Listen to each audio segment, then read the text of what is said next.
The Hindu का article है और आर्टिकल कह रहा है कि Tamil Nadu speaker favours time frame to decide on bills. ये बहुत बड़ा मुद्दा है और अक्सर ये भारत में उठता भी रहता है। इस बार तमिलनाडु से आया है और क्या है, तमिलनाडु की जो लेजिस्लेटिव असेंबली या विधानसभा है, वहाँ के जो स्पीकर हैं उन्होंने क्या कहा है कि जब कोई बिल पास करके राज्यपाल या गवर्नर के पास भेजा जाता है तो उस पर कुछ टाइम फ्रेम होना चाहिए। क्योंकि भारत के संविधान में लिखा है कि राज्यपाल जब भी मतलब लेजिस्लेचर या राज्य विधानमंडल के द्वारा कोई बिल पास करके राज्यपाल या गवर्नर के पास भेजा जाएगा तो governor as soon as possible यानी जल्द से जल्द विधेयक पर अनुमति देंगे। अब कोई टाइम फ्रेम है नहीं या कुछ टाइम निर्धारित किया नहीं गया है तो अक्सर इसका राजनीतिकरण होता है। तो यही स्पीकर साहब कह रहे थे, बहुत अच्छी बात इन्होंने बोली। इन्होंने कई ऐसे मुद्दे उठाए जो बहुत जरूरी हैं। Tamil Nadu speaker favours time frame to decide on bills. Tamil Nadu के स्पीकर ने कहा कि एक टाइम फ्रेम होना चाहिए किसी भी बिल को डिसाइड करने के लिए। तो चलिए देखते हैं कि पूरा मामला क्या है और भारत में क्या प्रोविजन है पूरा। तो चलिए सबसे पहले देखते हैं। देखिए, ये जो स्पीकर साहब थे इन्होंने कई गंभीर मुद्दे उठाए जो बहुत ज़रूरी हैं किसी भी डेमोक्रेसी के लिए। पहला मुद्दा ये है कि इन्होंने गवर्नर से संबंधित या राज्यपाल से संबंधित कुछ प्रमुख मुद्दे उठाए हैं। पहला मुद्दा यह है कि जब भी राज्य के विधानमंडल या स्टेट लेजिस्लेचर के द्वारा कोई बिल पास करके गवर्नर के पास भेजा जाता है तो गवर्नर अपनी एसेंट या अनुमति देने में बहुत ज़्यादा समय लगाते हैं। कोई टाइम फ्रेम निर्धारित नहीं है तो गवर्नमेंट कभी कभी उसको इंडेफिनिट पीरियड के लिए या अनिश्चित काल के लिए अपने पास डाल के रहते हैं। तो स्पीकर साहब ने कहा कि ये डेमोक्रेसी के लिए ये ठीक नहीं है। तो पहली चीज़ तो इन्होंने ये बोली।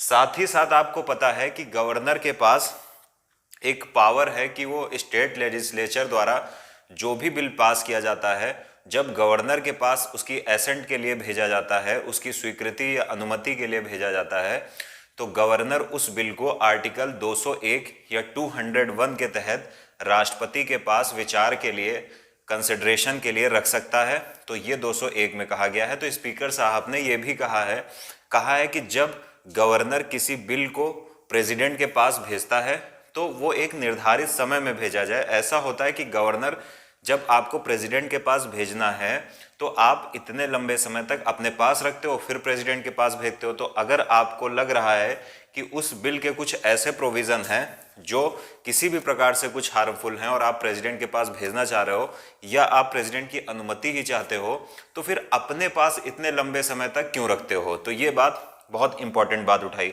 उसके बाद तमिलनाडु की जो भी विधानसभा है उसके स्पीकर साहब ने राष्ट्रपति से संबंधित भी कुछ प्रमुख मुद्दे उठाए हैं। उन्होंने कहा है कि जब आर्टिकल 201 के तहत या 201 के तहत कोई बिल गवर्नर के द्वारा राष्ट्रपति के पास भेजा जाता है तो राष्ट्रपति के लिए कोई समय निर्धारित नहीं, पहली चीज कि वो अपनी कब स्वीकृति दे, कितने दिन में स्वीकृति दे। साथ ही साथ वो कभी कभी अपने पास विथहोल्ड करके या अपने पास होल्ड करके बिल को रख लेता है। साथ ही साथ हमको ये भी पता है कि जब राष्ट्रपति कभी कभी ऐसा होता है कि जब बिल को अपने पास रोक के रखता है या पुनर्विचार के लिए भेजता है तो उसका कारण नहीं बताता है। जैसे किसी राज्य के विधानमंडल ने, स्टेट लेजिस्लेचर ने कोई बिल पास किया, वो बिल पहुंचा राज्यपाल के पास, राज्यपाल ने आर्टिकल 201 या 201 का प्रयोग करके उस बिल पर विचार करने के लिए उसे राष्ट्रपति के पास भेजा। तो राष्ट्रपति अगर उस बिल को रोकता है या आप समझ सकते हो विथहोल्ड करके रखता है तो वहां पर स्पीकर साहब ने कहा कि राष्ट्रपति को कारण बताना जरूरी है। इसी तरह अगर राष्ट्रपति रिकंसिडरेशन या पुनर्विचार के लिए भेजता है तो राज्य विधानमंडल के पास, तो राज्य विधानमंडल को कुछ कारण बताया जाए ताकि अगर उस बिल में राष्ट्रपति की दृष्टि से कोई कमी है तो राज्य विधानमंडल उस पर विचार करेगा और फिर उसमें सुधार किया जाएगा। तो बहुत इंपॉर्टेंट पॉइंट है, बहुत इंपॉर्टेंट चीज है कि अगर राष्ट्रपति सहमत नहीं है तो कम से कम उस कमी को तो बताए। तो ये हमने न्यूज़ देख ली कि स्पीकर साहब ने कुछ बहुत प्रमुख मुद्दे उठाए हैं जिससे आपकी समझ बढ़ेगी। अब हम देखेंगे कि भारत के संविधान में वीटो पावर क्या होती है, या जब कोई बिल पास करके राष्ट्रपति के पास, संसद द्वारा बिल पास किया था राष्ट्रपति के पास भेजा जाता है, या राज्य विधानमंडल स्टेट लेजिस्लेचर द्वारा बिल पास करके गवर्नर के पास भेजा जाता है। तो इन दोनों की हम पावर देखते हैं। अगर हम वीटो पावर की बात करें तो अगर हम भारत के राष्ट्रपति की बात करें तो राष्ट्रपति साहब को जो वीटो पावर मिलती है वो आर्टिकल 111 से मिलती है। यानी भारत के संविधान के आर्टिकल 111 से राष्ट्रपति साहब को वीटो पावर मिलती है। और राष्ट्रपति की 3 प्रकार के वीटो का प्रयोग करता है। एक को बोलते हैं एब्सोल्यूट वीटो और दूसरे को बोलते हैं सस्पेंशन वीटो और तीसरे को बोलते हैं पॉकेट वीटो। तो राष्ट्रपति बेसिकली आर्टिकल 111 के तहत जो उसको वीटो की पावर मिली है उसमें 3 प्रकार के वीटो का प्रयोग करता है, एब्सोल्यूट वीटो, सस्पेंशन वीटो और साथ ही साथ पॉकेट वीटो। अगर हम गवर्नर की बात करें, किसी राज्य के राज्यपाल की बात करें, तो गवर्नर की अगर आप बात कर लो तो वहां पर गवर्नर से संबंधित 2 आर्टिकल हैं, आर्टिकल 200 और 201। जो आर्टिकल 200 है वो गवर्नर की वीटो पावर की बात करता है। साथ ही साथ 201 क्या कहता है कि गवर्नर के पास ये पावर है कि जब उसके पास राज्य विधानमंडल द्वारा पारित करके कोई बिल भेजा जाता है तो 201 के तहत गवर्नर राष्ट्रपति के लिए उस बिल को आरक्षित कर सकता है या रिजर्व कर सकता है। उस बिल को आर्टिकल 201 के तहत राष्ट्रपति के पास विचार के लिए भेज सकता है। ये इसकी बहुत इंपॉर्टेंट पावर है। अब अगर हम गवर्नर की बात करें तो गवर्नर के पास एब्सोल्यूट वीटो भी है, उसके बाद सस्पेंशन वीटो भी है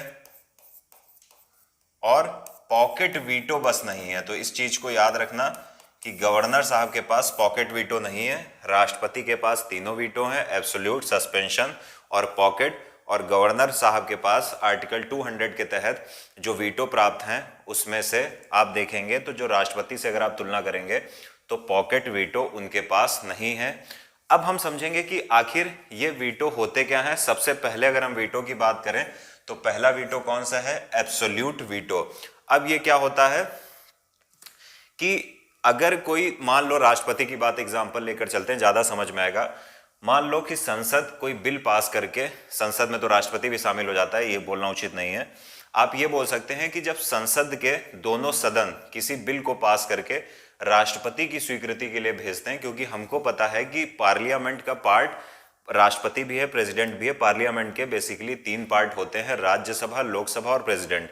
तो यदि राज्यसभा और लोकसभा ने किसी बिल को पास कर दिया है और राष्ट्रपति या प्रेसिडेंट की एसेंट के लिए भेजा है, तो प्रेसिडेंट अगर उस बिल पर किसी भी प्रकार की कोई कार्यवाही ना करे या अपनी एसेंट को रोक ले, विथ होल्ड हिज एसेंट, या फिर से बोल रहा हूं, एब्सोल्यूट वीटो का मतलब यह हुआ कि राष्ट्रपति उस बिल पर जो उसके पास दोनों सदनों द्वारा पास करके भेजा गया है उस पर कोई कार्यवाही ना करे तब तक जब तक वह बिल स्वतः समाप्त नहीं हो जाता है। तो ये होता है एब्सोल्यूट वीटो।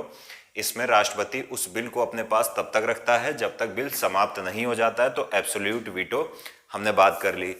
दूसरा आता है सस्पेंशन वीटो। तो सस्पेंसिव या सस्पेंशन वीटो क्या होता है? सस्पेंसिव वीटो की अगर हम बात करें, इसको हिंदी में बोलते हैं निलंबनकारी वीटो।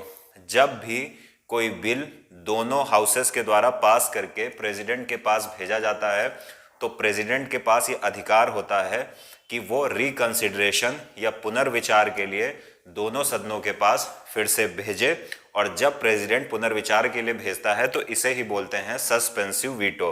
अब यहाँ पर एक बात याद रखने योग्य है कि जब राष्ट्रपति के द्वारा रिकंसिडरेशन के लिए कोई बिल पार्लियामेंट के जो दोनों हाउसेस हैं उनके पास भेजा जाता है, तो अगर वो हाउस जो है, दोनों हाउसेस बिना अमेंडमेंट के या बिना संशोधन के उस बिल को फिर से वैसे ही प्रेसिडेंट के पास भेज दें जैसे प्रेसिडेंट ने उनसे विचार करने के लिए कहा था, और पार्लियामेंट प्रेसिडेंट की बात ना माने, पार्लियामेंट के दोनों हाउसेस प्रेसिडेंट की बात ना माने और फिर से उस बिल को पास करके वैसे ही प्रेसिडेंट के पास भेज दें, तो प्रेसिडेंट अपनी स्वीकृति देने के लिए, अपनी एसेट देने के लिए बंधा हुआ है, बाध्य है। तो याद रखिएगा, जो आपका सस्पेंसिव वीटो या निलंबनकारी वीटो है, इसमें प्रेसिडेंट के पास इतना ही अधिकार है कि वो दोनों हाउसेस के द्वारा जब कोई बिल पास किया जाता है और प्रेसिडेंट के पास भेजा जाता है तो प्रेसिडेंट एक बार उसको लौटा सकता है दोनों हाउसेस के पास।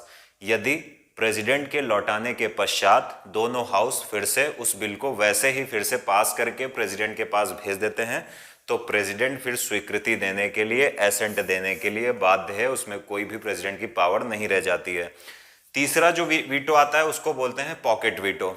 अब अगर हम पॉकेट वीटो की बात करें तो ये क्या है कि किसी भी जो बिल है, अगर लोकसभा और राज्यसभा के द्वारा बिल पास करके मतलब प्रेसिडेंट के पास भेजा गया और प्रेसिडेंट उसको इंडेफिनिट पीरियड के लिए रोक ले, यानी अनिश्चित काल के लिए रोक ले, अपनी जेब में रख ले, इसी को बोलते हैं पॉकेट वीटो।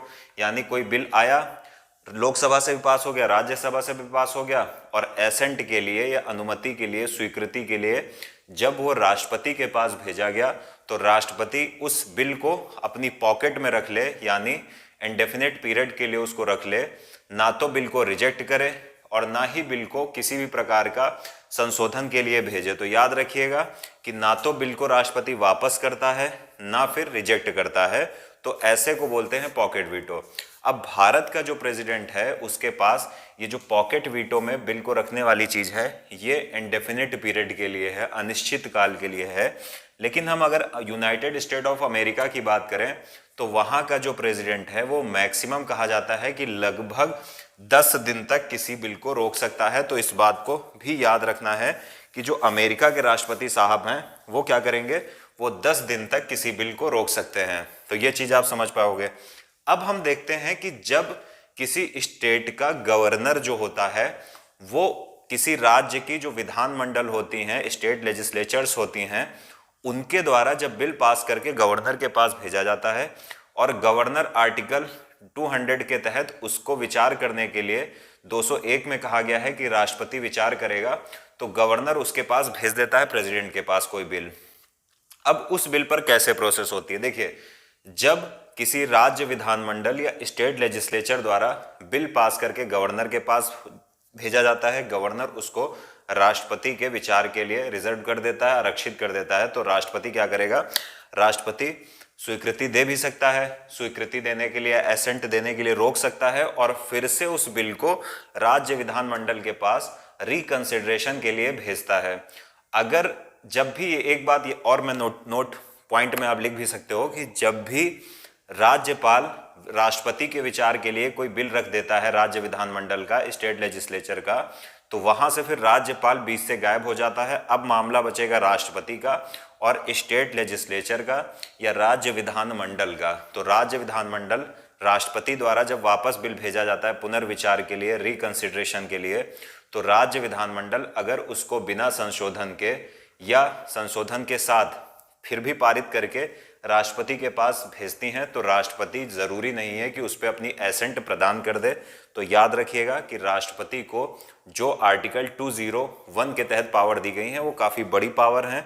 ऐसा नहीं है कि अगर राज्य विधानमंडल बिना संशोधन के फिर से बिल पास करके राष्ट्रपति के पास भेजे तो राष्ट्रपति स्वीकृति देने के लिए बाध्य नहीं है, राष्ट्रपति फिर भी अपनी एसेंट या स्वीकृति को रोक सकता है। तो उम्मीद है आप लोग इस चीज को समझ पाए होंगे। दूसरी बात यह है कि अगर एक बार राष्ट्रपति ने विचार के लिए भेज दिया तो दोबारा राष्ट्रपति विचार के लिए नहीं भेजता, यानी सस्पेंसिव वीटो का प्रयोग नहीं करता है। अगर हम राज्य विधानमंडल की बात करें तो उनके बिल्स पर राष्ट्रपति एब्सोल्यूट वीटो और पॉकेट वीटो इन दोनों का प्रयोग कर सकता है, लेकिन सस्पेंसिव वीटो का प्रयोग नहीं कर सकता है या नहीं करता है। तो उम्मीद है आप लोगों को ये न्यूज़ समझ में आई होगी।